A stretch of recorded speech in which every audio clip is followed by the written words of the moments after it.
Hey guys, Jen Thackeray here with Angels Animals, Holistic Animal Studies Nutrition course. And I want to talk to you guys today about muzzling. So I have been there also where my vet really recommended that I muzzle my horses, and I did so before I knew better. So it is a practice that is still being recommended out there, sadly, by many vets. They're kind of preaching the same information that they have been over the last 20 years, even though these practices are yielding very poor results. And they're not getting the root cause of the equine metabolic syndrome. So when you think about putting this on your horse, and this is the little hole here that the horse eats out of, you've got to keep in mind that this muzzle is also going to be compressing the horse's whiskers. So the whiskers of the horse are very tactile, thick hairs that each are connected to a bundle of nerves.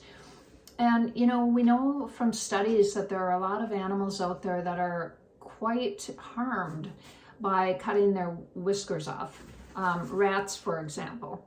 They haven't done studies with horses, but we know that horses use their whiskers for judging distance to objects, such as the wall of a trailer when they're in their trailer, or judging whether they're going to eat a certain plant or not. They also use their muzzles for grooming one another. That's a behavior that is very necessary with a herd. And to restrict the horse's social engagement, and also their necessary tactile engagement on grass and so forth is kind of, in my opinion, is pretty inhumane. And especially when you think about the fact that there is no good reason to do this. So with equine metabolic syndrome, we now know that restricting hay, restricting forage, restricting pasture is not the way to solve the problem. And all you are doing by muzzling your horse is causing more stress, which is going to raise cortisol levels. And yes, there are discussions out there on this, and they will say, no, it doesn't. Yes, it does. No, it doesn't. Well, it's going to stress your horse out. I'm not going to even debate that point. Your horse is going to feel more stressed with this over his muzzle than without.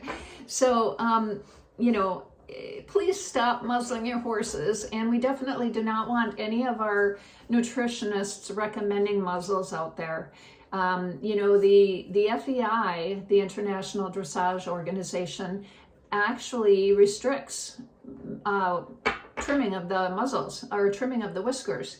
You can't trim your horse's whiskers and compete at FEI level. In Europe, they have horse welfare concerns with this practice. And it is because the horse needs those whiskers. So, you know, you're also removing the whisker use by putting a muzzle on. The horse still has the muzzle, but we don't know if the horse is even experiencing discomfort, because every one of those hairs is tied to a bundle of nerves. It is the brain on constant alert with the muzzle, with the hairs all being compressed by this muzzle. So instead of the horse touching one hair now and then to the ground or to an object or to another horse, he's got the muzzle contacting these hairs 24 hours or however long you've got the horse muzzled. Doesn't seem like a good situation to me. And when you look at the fact that there's no good reason to muzzle a horse, it's an inhumane practice. So please get these muzzles off of your horses, guys, and watch for our upcoming improved ways to handle equine metabolic syndrome. It will be an enlightening video for many of you, and will answer the questions that you've had, why you can't fix your laminitic horses, why you can't get weight off of your horses. So I'm really excited to present that video, and hopefully it will be up within the next week or two. All right, so get the muzzles off. Talk to you guys soon.